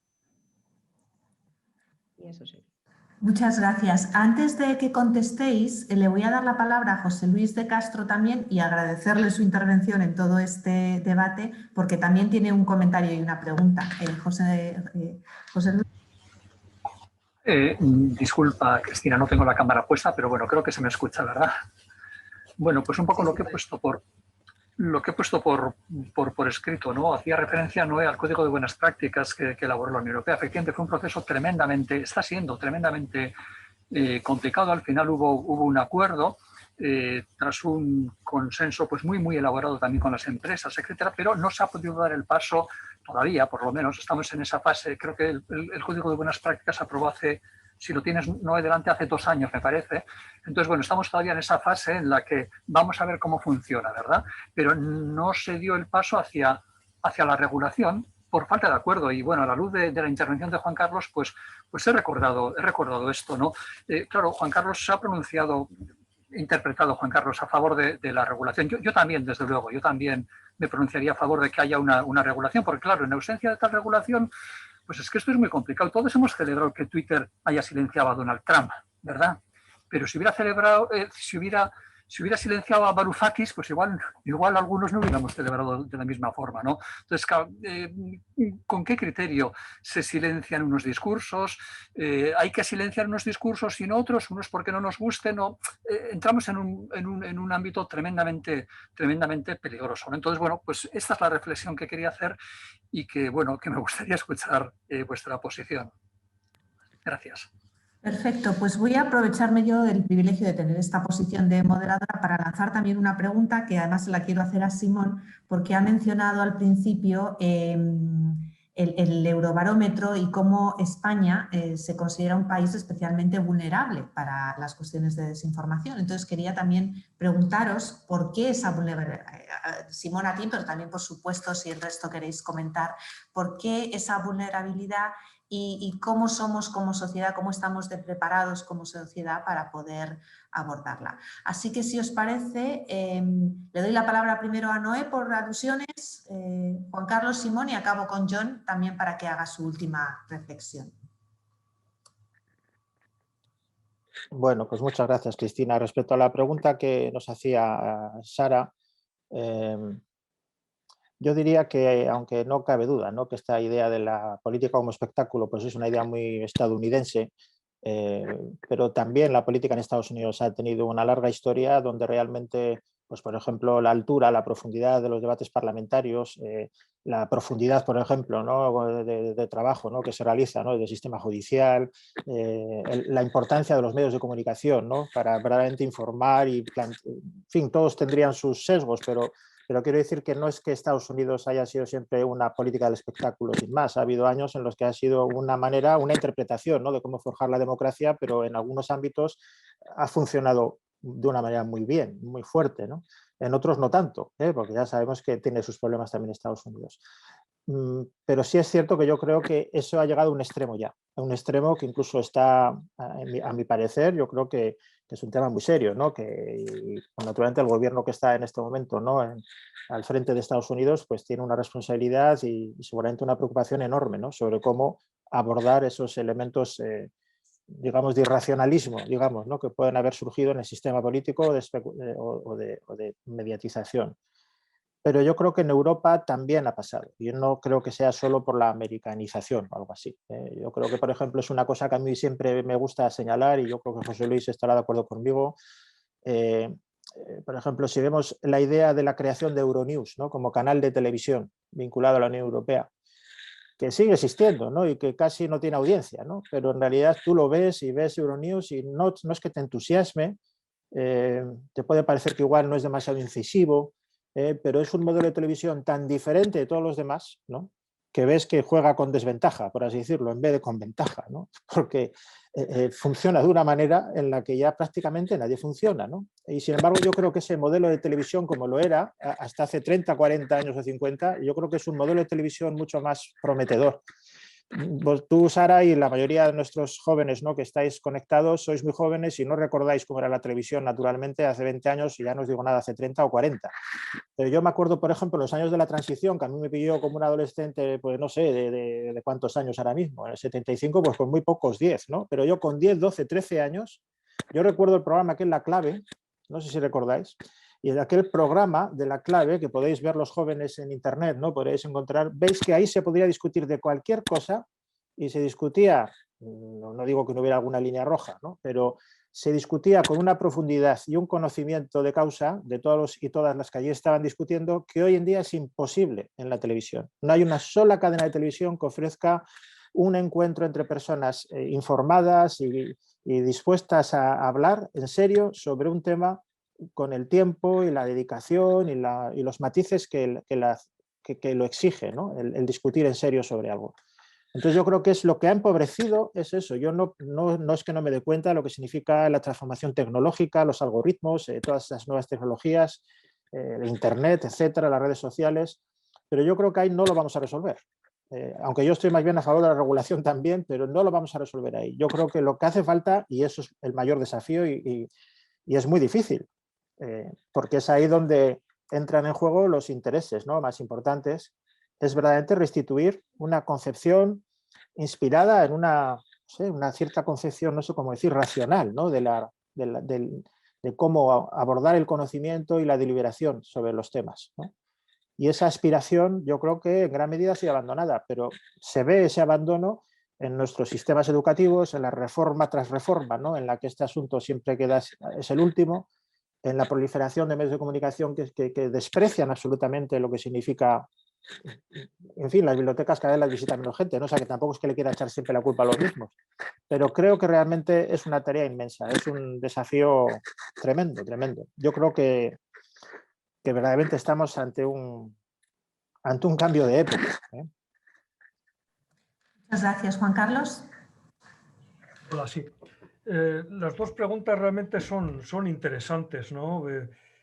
Podríamos estar con cada una de ellas en otra sesión. La americanización yo hoy la veo más como modelo económico, digamos, renovado. O sea, Internet es un invento norteamericano. Las redes, los GAFAM, Google, Amazon, Facebook, Apple, Microsoft y bueno, y luego Uber y todo, son norteamericanos. Hay alguna pequeña competencia, TikTok, pero bueno, que ha surgido un poco autónoma. Los chinos tienen equivalentes de los GAFAM, que han copiado al modelo norteamericano. El modelo de negocio de las redes sociales es norteamericano. Entonces, yo creo que ahora es, digamos, me importa más la parte económica, porque siempre, ¿no?, la americanización política, lo del espectáculo y tal, esto, claro, ha habido un gobernante, Trump, del que nos enteraremos montones de cosas, yo estoy seguro, ¿no?, que todavía nos tienen que sorprender, porque supongo que por cuestiones de seguridad no hemos visto. Entonces, veo ese modelo económico porque por primera vez ha surgido y se ve a China, lo cual estoy contento porque parecía que hasta hace poco China no estaba y ahora parece que es otro, y además parece que es otro actor que puede equipararse relativamente a Estados Unidos, ¿no?, en el sentido de que compiten en investigación, en inteligencia artificial, en el superordenador, en finanzas, en modelos, bueno, y por supuesto tecnologías de vigilancia, lo del control facial, etcétera, son entonces los amos, digo. Entonces yo creo que esa americanización hay que verla por ahí, porque la industria, digamos, del entretenimiento sigue siendo norteamericana, Netflix es norteamericano, Disney Plus es norteamericano, y luego pues existen en cada estado pues cosas que se les parecen, ¿no? Pero yo creo que eso es importante, o sea, hay que pensar que eso influye, no sé cómo, no voy a reflexionar porque tendría que ser Noé, José Luis, John y todos a la vez, ¿no? Un poco porque no es mi especialidad, pero veo el modelo, eso es un modelo económico que se ha implantado, siempre ha sido un referente. Y luego, sobre la regulación, vamos a hablar de gobernanza, pero bueno, no hay el término es lo de menos, ¿no? O sea, a un perro siempre digo que le puedes llamar cada día de un nombre y sigue siendo el mismo, ¿no? O sea, lo importante es lo que es. Yo creo que la gobernanza, y va a ir saliendo, porque en Gran Bretaña, en Australia, en varios lugares se habla de crear una agencia, claro, requiere medios en el que esté representada la sociedad civil, los gobiernos y los investigadores, en el que se estudie y se reflexione sobre todo sobre la competencia, la innovación, porque una de las cosas principales es que estos grupos, Facebook, etcétera, en la medida en que han comprado a competidores, han hecho que la innovación pues se haya quedado, casi se haya anulado. Se les habla de rentistas, ¿no? Ahora se anda hablando en economía que viven de rentas, o sea, son tan poderosos que pues recogen los datos y sin hacer nada, ya casi sin innovar incluso, seguirían teniendo grandes beneficios, ¿no? Se habla de eso como rentistas. Entonces, innovación, competencia y todos los grandes problemas que son muchos. Antes me refería a Virilio, y Virilio tiene una cosa muy bonita que dice que la universidad del desastre, y no dice que la universidad sea un desastre como algunos creen, no. Lo que dice es que en las universidades tendríamos que estudiar más el problema de los problemas que vienen o que pueden aparecer. Y en este caso, con las redes sociales son muchas el problema de la censura, porque sí que tienen que quitar, sí que tienen que eliminar medios, pero cuáles, cómo. Entonces, ellos solos no pueden hacerlo. Pues tendrán que haber gente, ¿no?, de la sociedad civil o representantes de gobiernos que estén dentro y que puedan vigilar los algoritmos y, bueno, vigilar, digo, que tengamos todos conocimiento de las cosas que hacen. Entonces, a nivel económico, a nivel social, a nivel particular, la polarización, eso hay que hacerlo. Y empieza a haber gobiernos que lo han empezado a hacer, como en Gran Bretaña, Digital, Unit, le llaman alguna cosa así. Entonces, la solución no es fácil, pero como el otro decía, hasta el viaje más largo empieza con un primer paso y es importante que empecemos a reflexionar que hay que hacer algo, y yo estoy convencido de que es a través de organismos, agencias, llamémoslo como sean, que monitoreen a empresas que empiezan a ser tremendamente poderosas, ¿no? Son los señores de los datos, señores en el sentido de los señores feudales. Siempre he utilizado mucho esa imagen de Javier Echeverría, ¿no?, que fue mi profesor. Muchas gracias, Juan Carlos. Le voy a dar la palabra ahora a John también para que comente sobre las preguntas. Sure. Thank you, John. Es muy interesante escuchar esa conversación sobre la americanación de los medios. Yo creo que hay 2 o 3 ópticas según quien esté propagando los medios, o es los medios o los consumidores de los medios. Yo, como norteamericano, creo que si nos centramos demasiado en la cuestión mediática, los que crean los medios de comunicación, yo creo que se va a hacer falta una solución multinacional. Creo que cuando se habla de regulación o la implicación de los gobiernos, se va a ver que muchos distintos países están muy distantes los unos de los otros. Y puede ser alcanzable, pero va a tardar años para poder desarrollar un sistema que puede ser eficaz por las fronteras internacionales. Mirando al otro lado, los consumidores de los medios, la alfabetización mediática, yo creo que es muy importante centrarnos en esto. ¿Cómo enseñamos a la población a consumir los medios de una forma responsable, sin ponerse vulnerable ante la desinformación? Yo creo que quizás es más importante aquí, en lugar de crear una estructura demasiado pesada. Yo creo que en Estados Unidos tenemos mucho que aprender respecto a los medios, las redes sociales, que incluso para incorporarlo en los planes de estudios, incluso a nivel primario.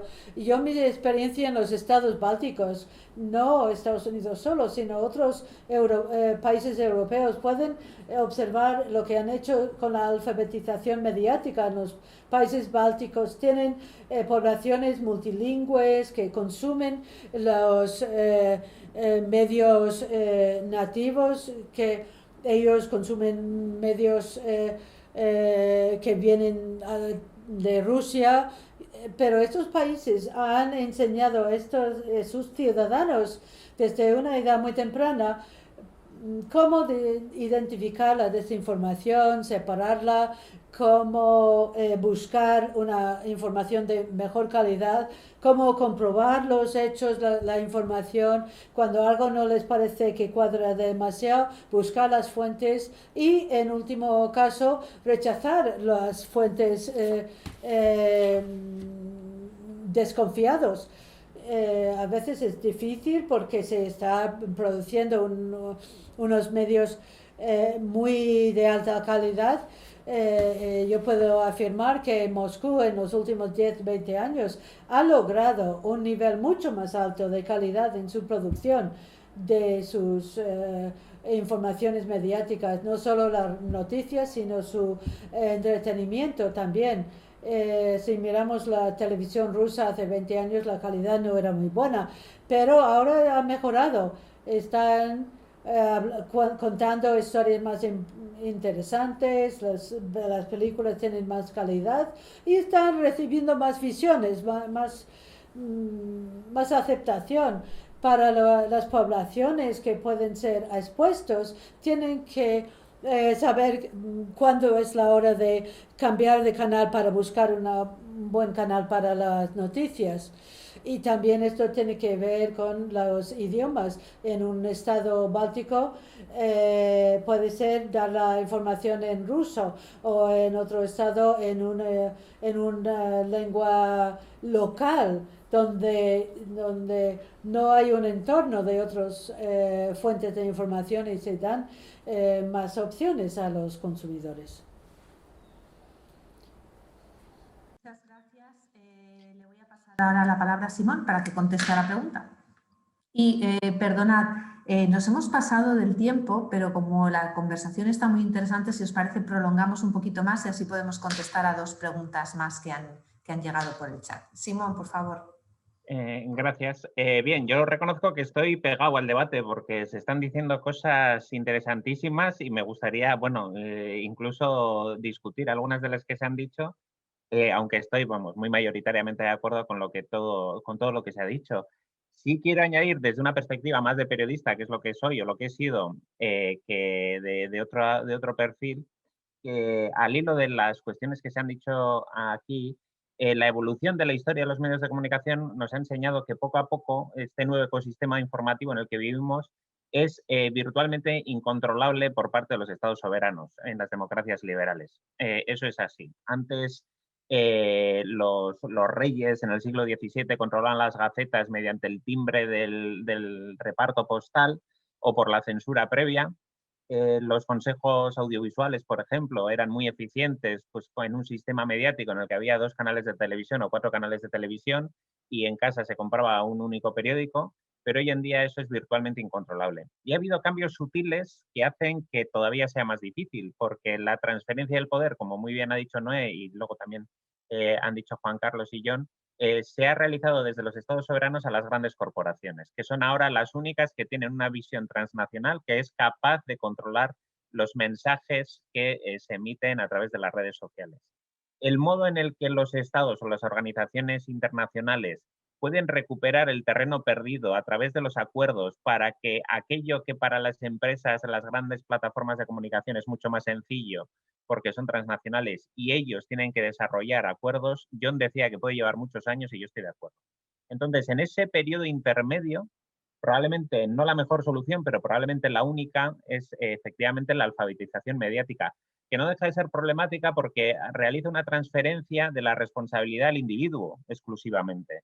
Con lo cual, bueno, eso tiene una serie de problemas graves, pero por otro lado, también en este momento es la única herramienta eficaz que hay para combatir contra la desinformación. Y es verdad que yo creo que es un déficit, una omisión que hay en nuestros programas de estudio en general, en todos los niveles de educación, lo decía Juan Carlos, estoy de acuerdo con él, y probablemente a la espera de que a nivel internacional, de que las organizaciones internacionales de carácter supranacional sean capaces de alcanzar grandes acuerdos para gestionar esto, cosa que resulta mucho más fácil en países como Rusia y China, que tienen un control mucho más directo sobre su ecosistema informativo, pues probablemente la única alternativa a la espera de una autorregulación sea esa alfabetización mediática que tan importante es y tan necesaria. Pues muchísimas gracias. Le voy a dar entonces la palabra a Irache para que haga su pregunta. Irache, por favor.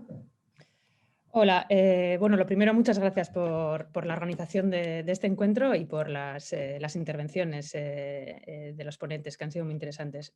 Yo quería simplemente, pues un poco lo que comentaba en el chat, por explorar también otros aspectos de esta cuestión. Juan Carlos mencionó en algún momento un documento o alguna investigación sobre el impacto de la desinformación en términos de raza y género, que no llego a coger cuál es el título de ese documento, pero, o de esa investigación. Pero bueno, yo creo que desde esa perspectiva también es interesante y también igual por poner un punto, digamos, o algo positivo, ¿no? O sea, yo creo que sí que ha habido una evolución también en ese mare magnum, que sí que es cierto que hay un problema, ¿no?, con el exceso de información, pero sí que es cierto que también hay acceso a informaciones que han sido, pues bueno, históricamente silenciadas, ¿no?, en gran medida. Muchas de las fuentes que utilizamos, pues por ejemplo, pues no sé, pues autores liberales misóginos, ¿no?, por ejemplo. Entonces, creo que, y hablando de esto, también es importante lo que decía Juan Carlos de identificar las fuentes, pero identificar las fuentes también desde perspectivas, pues bueno, amplias, ¿no? Y en ese sentido, pues se puede acceder a toda la información, ¿no? Yo creo que en general toda la información es consumible si tenemos en cuenta esto, ¿no? Pues identificar cuáles son las fuentes, identificar de dónde viene esa información, etcétera. Yo creo que ahí es donde también nuestra labor, ¿no?, el ámbito académico es importante. Pero bueno, volviendo a lo que estaba diciendo, pues eso, ¿no? O sea, por ejemplo, el tema, yo creo que de la violencia de género es bastante evidente, ¿no? Como los medios clásicos, que decía Juan Carlos también, pues bueno, que puede ser una propuesta, ¿no?, volver a los medios clásicos.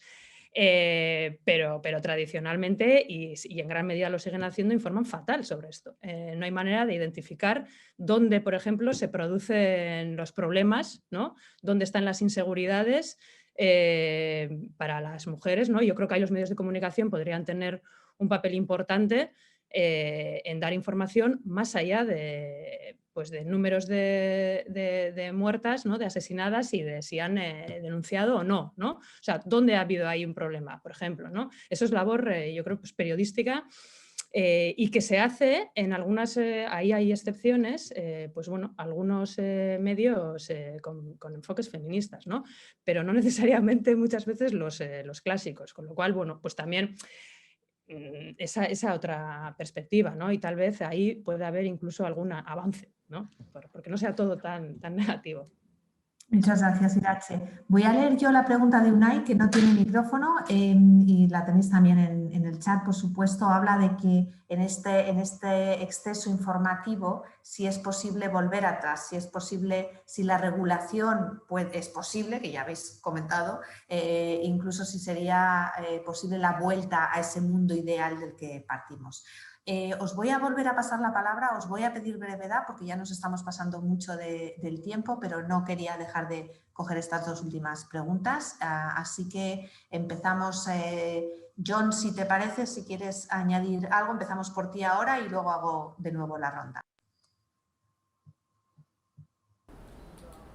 No, yo voy a hablar en breve, nada mucho que añadir. Mi organización enfoca cualquier trato de desinformación, es cuestión de el apoyo a los medios de investigación.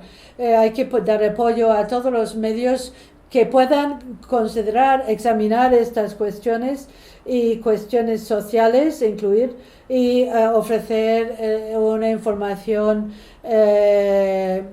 precisa y verídica, y esto para que capten el diálogo y esto ocupa el espacio. Juan Carlos, please, very briefly to close. Bueno, comento un par de cosas. Creo que están unidas. No soy especialista en género, es un género el que no, o sea, pero creo que hay en la cuestión de Irache, cuando habla de los medios, yo no soy romántico en el sentido de que antes se hiciesen bien las cosas, porque podría haber empezado diciendo que hablamos de informaciones falsas, pero parece que hay unas verdaderas, y esas verdaderas tienen muchísimos problemas, discontinuidad, catastrofismo, etc. Es otro debate. Pero lo que está claro es que el ecosistema que tenemos hoy, en el que hay de todo, y los medios que tienen algo interesante, que es, por ejemplo, la fiabilidad. Claro, el problema es que el New York Times cuando vemos una película norteamericana, yo hace poco he visto una en el que la Julia Roberts era una periodista, claro, de esas periodistas que escriben un artículo cada 2 meses a ver en qué diarios eso se puede hacer. Una persona que simplemente esté escribiendo durante 2 meses una cosa muy interesante, pero entrevistas y tal, eso no se puede hacer.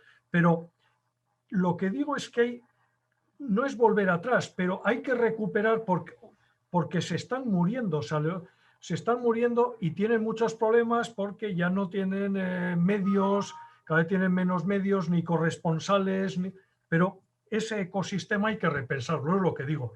Y yo veo que utilizo cada vez más los medios tradicionales, el New York Times, el Washington Post, bueno, Wall Street Journal, etcétera. Bueno, estoy suscrito a Financial Times, etcétera, pero y a la vez utilizo otros pure players y blogs. O sea, tengo más información, demasiada información, ¿no?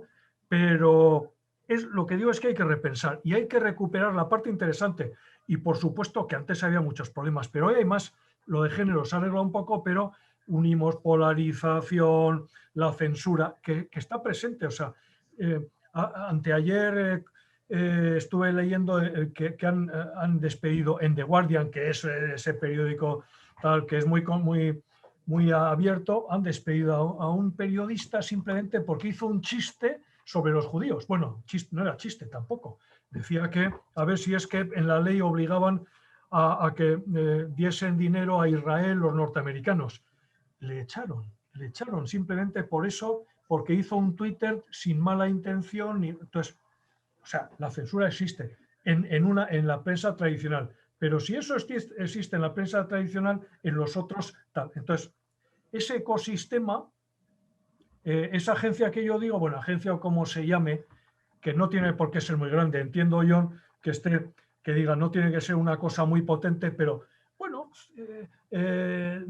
no sé, célula de reflexión, grupo de reflexión, porque sobre contradesinformación hay un montón, o sea, hay un montón, ¿no? En la Unión Europea hay un montón de textos que se andan discutiendo, etcétera. Pues sobre esto también se hace. Lo que pasa es que, claro, es lo industrial, hay que tener cuidado, porque la innovación, nuestras empresas, etcétera. Pero no estoy a favor de lo de antes era perfecto, porque no. O sea, antes había muchísimos problemas y hoy hay otros.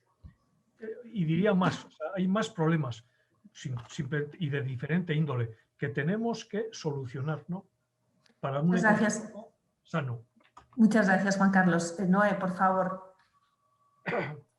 Muchas gracias, Cristina. Bueno, pues muy brevemente os quería decir, ¿no?, en relación a lo que ha señalado Irache y también Unai, ¿no?, que nos planteaba por escrito y que tú has leído.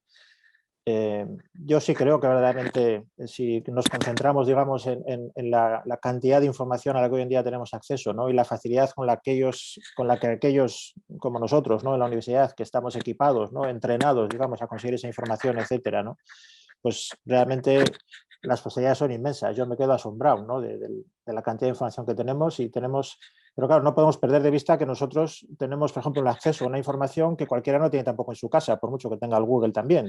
Nosotros accedemos a muchas fuentes y por ejemplo, el otro día nos mandó una nota el rectorado, ¿no?, como están haciendo a través de la conferencia de rectores, que están negociando los precios de las suscripciones a los grandes grupos corporativos, editoriales, ¿no?, Springer, Elsevier, Thomson Reuters, y estamos hablando de que son suscripciones que a una universidad pública le pueden costar 800.000 euros, 1,5 millones de euros la suscripción con Springer. Es decir, que eso cualquier universidad no se lo puede permitir en cualquier sitio. Entonces, incluso nosotros que somos privilegiados en el acceso al conocimiento, no podemos perder de vista que realmente hay una información enorme, pero nunca ha estado tan sometida al beneficio lo que es la producción del conocimiento. Es cierto que hay otro tipo de cauces, ¿no?, de difusión de información, pero yo creo que el aumento de la información y del acceso al conocimiento es indiscutible, pero también las distorsiones, los condicionamientos son nuevos, ¿no?, y adquieren unas formas tecnológicas que te pueden cortar la suscripción de un día para otro, por así decirlo. No vamos a entrar en detalles, ¿no?, pero la desinformación rusa, entre las cosas que hace, es facilitar el acceso pirata, ¿no?, y los académicos de todo el mundo están consumiendo eso también, ¿no?, y se están asombrando de que resulta más fácil acceder a esas fuentes a través de esos cauces que a través de los cauces de las propias suscripciones que pagan las universidades. No aquí, pasa en el Reino Unido, en Australia, en Canadá, en todos los lados. Entonces yo es que tengo una visión así un poco siempre Y entonces acabo ya respecto al tema este de la nostalgia de cómo era antes. Me ha gustado cómo era elaborado Juan Carlos. Yo no creo que antes fuera necesariamente mejor, no era ideal, no era perfecto para nada. Pero lo que está claro es que hubo un tiempo en que las cosas iban a mejor. Y de hecho la humanidad no ha progresado tanto en muchos aspectos, ¿no?, como los que progresó en los últimos, no sé, 150 años, ¿no? Es decir, que si quitamos lo que significa la Revolución Francesa y la Revolución Americana y alguna más, pues es que eso nos queda muy poco todo, ¿no? Pero ahí había una parte central en ese proyecto que era la educación y la cultura y el conocimiento. Y no estaba subordinado, por supuesto, al poder, porque siempre hay ese vínculo entre conocimiento y poder, pero no estaba tan vinculado al mercado como hoy en día lo está. Y hoy está subordinado al mercado absolutamente. Entonces yo creo que no es que se pueda volver atrás. Lo que creo es que estamos, que es una cuestión muy diferente, en un proceso de regresión. En un proceso en el que lo que hay es una regresión hacia una concepción de cómo gobernar que yo creo que es, no sé cómo decir, es menos abierta a la educación pública, no me refiero a si público o privada, me refiero a la educación, ¿no?, del pueblo, de la ciudadanía, la deliberación, la discusión. Yo creo que toda esta virtualización del vínculo social a través de las redes empobrece la dimensión propiamente humana de la comunicación. Y yo sí creo que estamos en un proceso de regresión a través de la profundización en la tecnología y en las mediaciones tecnológicas y en la deshumanización del espacio comunicativo. Yo lo creo firmemente. Muchísimas gracias. Lo vamos a dejar aquí. Aunque podríamos, como comentabais antes, continuar mucho más. La conversación es súper interesante y da para muchísimos temas. Quiero agradeceros a todos los que habéis estado participando, quiero agradeceros a los ponentes, quiero volver a agradecer a la Universidad del País Vasco y a la Embajada de Estados Unidos. Quiero agradecer muchísimo a Virginia por el fantástico trabajo de traducción que ha hecho, saltando entre todas nuestras cuestiones. Y para que cierre el debate le voy a volver a pasar la palabra a Simón, al cual le vuelvo a agradecer su tarea de anfitrión. Simón, por favor. Bueno, pues muchísimas gracias a ti, Cristina, por todo, a Es Global, a la Embajada Americana también por participar, a Noé y a Juan Carlos también, compañeros de la facultad, por estar aquí. Creo que, bueno, han aflorado muchas cuestiones que son capitales en este debate, probablemente daría para toda una serie de charlas.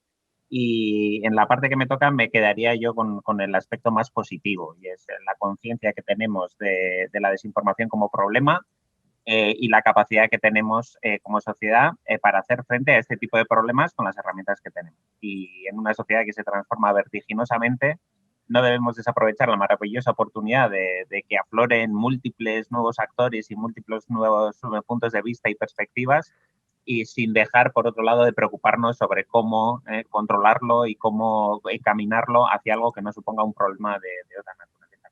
Y por mi parte, nada más, agradecer muy sinceramente a todas las personas que habéis participado también en la charla de hoy, a través de vuestras preguntas, a través de vuestra presencia, a Cristina por organizarlo, y espero que tengamos muchísimas más oportunidades de seguir hablando sobre este tema, que lo que está claro es que nos apasiona a muchos y a muchas, y que va a seguir dando mucho de qué hablar en el futuro también. De modo que gracias a todas y a todos.